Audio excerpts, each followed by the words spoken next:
ఫ్యూజింగ్‌తో blouse కుట్టానని చెప్పాను కదండీ! ఇదే ఆ బ్లౌజు. అయితే నాకిదంతా కుట్టిన తర్వాత ఏమనిపించిందంటే, మన క్లాత్‌ని బట్టి వేసుకోవాలండి. అన్నిట్లికి వేసుకుంటే డబ్బులు వేస్ట్ తప్ప ఏముండదు. ఇది ఒక రకమైన గంజి టైప్ అనమాట. ఈ క్లాత్‌కి ఈ మాత్రమైన క్లాత్‌కి మాత్రమే ముడతలొచ్చినియి. బ్లౌజ్ కటింగ్‌లో ముడతలు కాదవి. ఎందుకంటే బ్లౌజ్ కటింగ్‌లో ముడతలొస్తే అక్కడంతా కూడా క్లాత్ అనేది ఎక్కువ ఉండిపోతుంది. ఆ క్లాత్ ఫోల్డ్ పడుతుంది చూసారా? అది క్లాత్ క్వాలిటీ అనమాట. బాగా మెత్తగా ఉంది. ఒంటికి ఇలా అతుకుపోతది. అలాంటి వాళ్ళకి అలాంటి బ్లౌజులకి మనం ఫ్యూజింగ్ వేసుకుంటే ఇదిగో ఈ మాత్రంగా అన్న ఉంటదనమాట. ఫైనల్‌గా అయితే నాకు స్టిఫ్‌నెస్ అనేది వచ్చింది. సేమ్ మనం కాటన్ శారీకి గంజి పెడితే ఎలా ఉంటుందో అలా అండి. ఇప్పుడు ఈ బ్లౌజ్ కటింగ్ అయితే చెప్తాను. ఇది నా బ్లౌజే కాబట్టి బండ గుర్తులైతే నాకు తెలిసిపోతాయి. 5.5 హ్యాండ్ హైట్ అయితే పెట్టుకున్నాను. ఇంకా తక్కువ పెట్టుకున్నా కూడా బానే ఉంటది. నాకు ఆర్మ్ లూజ్ వచ్చేసి 6.9 కాబట్టి నేను పావుతో ఒక 3 ఇంచులు తీసుకున్నాను. 6.9 అంటే దీంట్లోంచి స్ట్రెయిట్‌గా చూసుకుంటే 5.9కి మార్కింగ్ వేసుకోవాలి. అంటే 1 ఇంచ్ తగ్గించేసుకొని 5 మీద 9 గీతలకి మార్కింగ్ వేసుకోవాలి. కింద హ్యాండ్ లూజ్ కూడా అంతే. ఇప్పుడు ఆర్మ్ లూజ్‌ని సమానంగా ఇలాగ ఈక్వల్‌గా చేసేసుకొని సగానికి ఫోల్డ్ చేసుకోండి. ఈ కార్నర్ దగ్గర 1.5, షోల్డర్ దగ్గర ఏ సైజు వాళ్ళకైనా 1 ఇంచే. మళ్ళీ కర్వ్ స్కేల్ తోటి నీట్‌గా ఇలాగ కర్వ్ అనేది తిప్పేసుకోండి. ఇలా బ్లౌజ్‌ని కూడా ఇలా ఉల్టా తిప్పేసుకోండి. అయిపోయిందండి. ఈ కర్వ్ తిరిగిన చోట ఒక 1/2 ఇంచ్ లోతు ఆర్మ్ లూజ్ తగ్గించి మన వైపుకి ఒక 1 ఇంచ్‌కి మార్కింగ్ వేసుకోండి. మళ్ళీ కర్వ్ స్కేల్ తోటి నీట్‌గా ఇలాగ కర్వ్ అనేది తిప్పేసేయండి. ఇలా మొత్తం కూడా అంతే. ఇప్పుడు ఎలాగైతే మార్కింగ్ వేసుకున్నామో సేమ్ అదే విధంగా కటింగ్ చేసుకుంటూ వెళ్ళిపోండి. ఇలా నీట్‌గా. వీడియో నచ్చితే మాత్రం లైక్ చేయండి. మీరు మన ఛానల్ ఫస్ట్ టైం చూస్తే సబ్స్క్రైబ్ చేయండి. ఇలా మిడిల్‌లో చిన్న టక్ పెట్టేసుకొని 2 లేయర్స్‌ని సపరేట్‌గా తీసేసుకొని లోత్ అనేది కట్ చేసేయండి. ఇలాగా కట్ చేసుకుంటే సరిపోతుంది. అయిపోయింది. ఇప్పుడు బ్యాక్ పార్ట్ కటింగ్ అండి. దీనికోసం ఫోల్డింగ్ అని నా వైపు పెట్టేసుకున్నాను. ఇలాగా ఎల్ స్కేల్ తీసేసుకోండి. ఎల్ స్కేల్ తీసుకుని స్ట్రెయిట్‌గా లైన్ వేసేసేయండి. ఇలా వీడియోలో చూపించినట్టు స్ట్రెయిట్‌గా లైన్ వేసేసుకుని కింద ఖర్చులకు ఒక 1/2 ఇంచ్ తీసుకోండి. మిగతా అంతా వదిలేయండి. 1/2 ఇంచ్ ఖర్చులు అనమాట. అయిపోయింది కదా. నాకు చెస్ట్ వచ్చేసి 7 మీద 9 ఇంచులు. ఎగస్ట్రా ఖర్చు కోసం ఇంకొక 2 ఇంచులు తీసుకున్నాను. బ్లౌజ్ హైట్ వచ్చేసి నేనైతే 13 ఇంచులు తీసుకుంటున్నానండి. మళ్ళీ ఖర్చులు కింద పైన ఖర్చులు మొత్తాన్ని కలిపి నాకు 13 ఇంచులు ఒకటి 14 ఇంచులు అనమాట.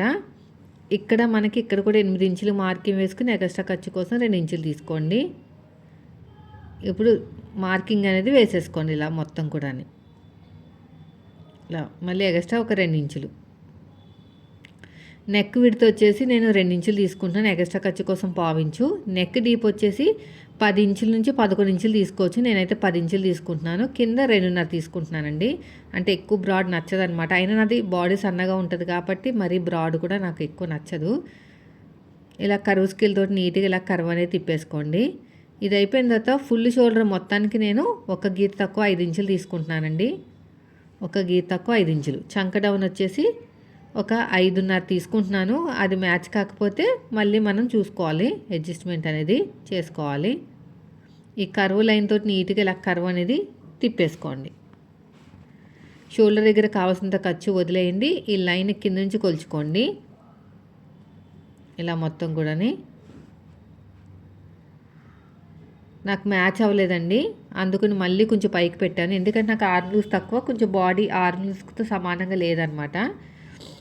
ఇలా కర్వ్ లైన్ నుంచి మళ్ళీ షోల్డర్ దగ్గర కావాల్సిన ఖర్చు వదిలేసి మళ్ళీ చెక్ చేసుకోవాలి కరెక్ట్గా వచ్చిందా లేదా అని. నాకైతే ఇప్పటికి కొంచెం మ్యాచ్ అయింది.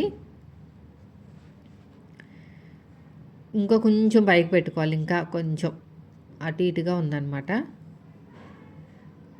అయిపోయింది. ఇప్పుడు కరెక్ట్గా మ్యాచ్ అయిపోయింది. నెక్స్ట్ వచ్చేసి ఇలాగా మంచి చక్కగా మార్కింగ్ వేసుకోండి. ఇప్పుడు మ్యాచ్ అయిందండి. నాకు ఇక్కడ కూడా నడుము లూజ్ డాట్తో కలిపే ఒక గీత తక్కువ మనకి 8 ఇంచులు వచ్చింది. దీంట్లో సగానికి ఫోల్డ్ చేసుకుని ఒక మార్కింగ్ వేసుకుని అటు ఒక 1/2 ఇంచు ఇటు ఒక 1/2 ఇంచు హైట్ వచ్చేసి ఒక 4 ఇంచులు తీసుకున్నాను. ఇప్పుడు కర్వ్ లైన్ తీసుకుని నీట్గా కర్వ్ అనేది తిప్పేసుకోండి. ఇలాగా వీడియోలో చూపించినట్టు సరిపోతుంది. ఇటు సైడ్ కూడా అంతే. ఇలా నీట్గా మార్కింగ్ అనేది వేసేసుకోండి. ఎలాగైతే మార్కింగ్ వేసుకున్నామో సేమ్ అదే విధంగా కటింగ్ చేసేసుకోవాలి. ఇలా మొత్తం నీట్గా కటింగ్ చేసుకోండి. ఇక్కడ ఒక మార్కింగ్ వేసుకోండి, కుట్టేటప్పుడు ఈజీగా ఉంటుంది. అయిపోయిందండి. ఇప్పుడు ఫోల్డింగ్ అనేది మనకి ఆపోజిట్లో ఉండాలి. కోరాస్ అనేవి మన వైపుకు ఉండాలన్నమాట. ఇది ఫ్రంట్ పార్ట్ నేను హాఫ్ క్రాస్ వేస్తాను, ఫుల్ క్రాస్ వేయను. చెస్ట్ తక్కువ కాబట్టి స్ట్రేట్గా కటింగ్ చేస్తే మనకి ఫ్లాట్గా అనిపిస్తుంది.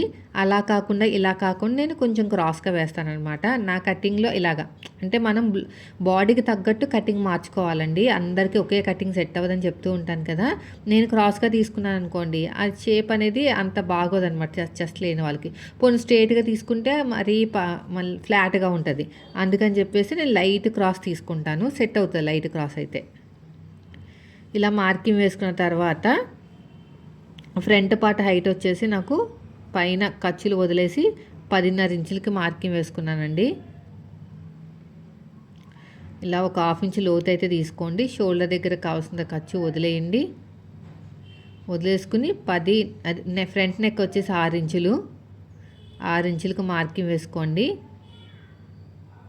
ఇలా కర్వ్ లైన్ అనేది తిప్పేసేయండి.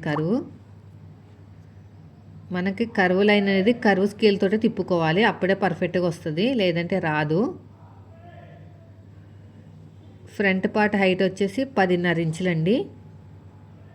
10.5 ఇంచులకి మార్కింగ్ వేసేసేయండి. ఇలా మొత్తం కూడా ఇప్పుడు స్ట్రేట్గా లైన్ వేసేసేయండి. ఇలా లైన్ వేసుకున్న తర్వాత మన వైపు నుంచి ఒక 2 ఇంచులు తీసుకోవాలి. ఈ 10.5 కన్నా కొంచెం ఎక్కువ తీసుకున్నాను. ఫ్రంట్ పార్ట్ హైట్ నాకు 10.5 ఇంచుల కన్నా కొంచెం ఎక్కువ ఉంటుంది అనమాట.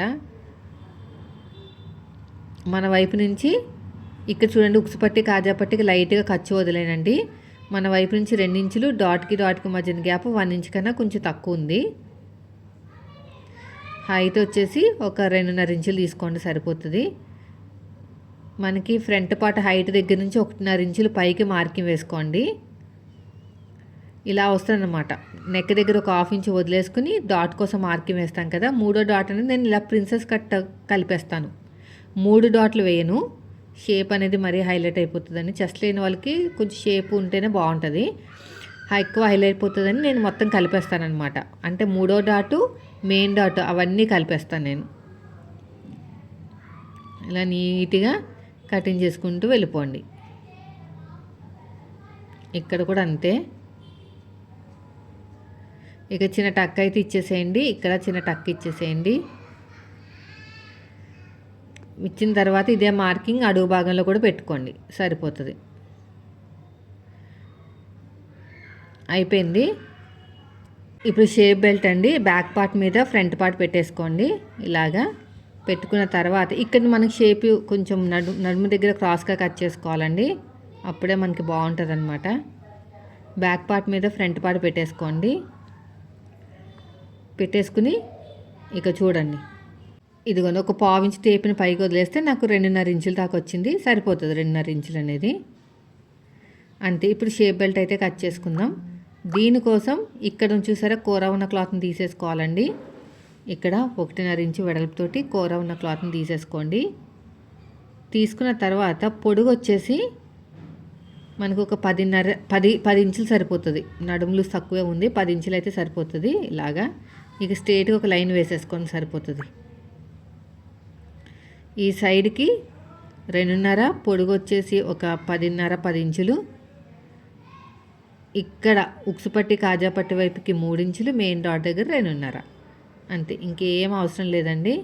ఇప్పుడు ఎలాగైతే మార్కింగ్ వేసామో సేమ్ అదే విధంగా కటింగ్ చేసుకోవాలి. ఇలా నీట్గా కటింగ్ చేసుకుంటే సరిపోతుంది. ఇలా మొత్తం కూడా. వీడియో నచ్చితే లైక్ చేయండి ఫ్రెండ్స్. మీరు మన ఛానల్ ఫస్ట్ టైం చూస్తే మాత్రం సబ్స్క్రైబ్ చేయండి. ఇంకొక లేయర్ కట్ చేయాలని చెప్తూ ఉంటాను కదా, ఇంకొక లేయర్ కూడా కట్ చేస్తున్నాను. ఇలా కట్ చేసుకుంటూ వెళ్ళిపోవాలి. అంతేనండి. చూసారు ఎంత సింపుల్గా అయిపోయిందో. నెక్స్ట్ వీడియోలో స్టిచ్చింగ్ చూపిస్తాను. వీడియో నచ్చితే మాత్రం ఖచ్చితంగా లైక్ చేయండి. Thank you for watching.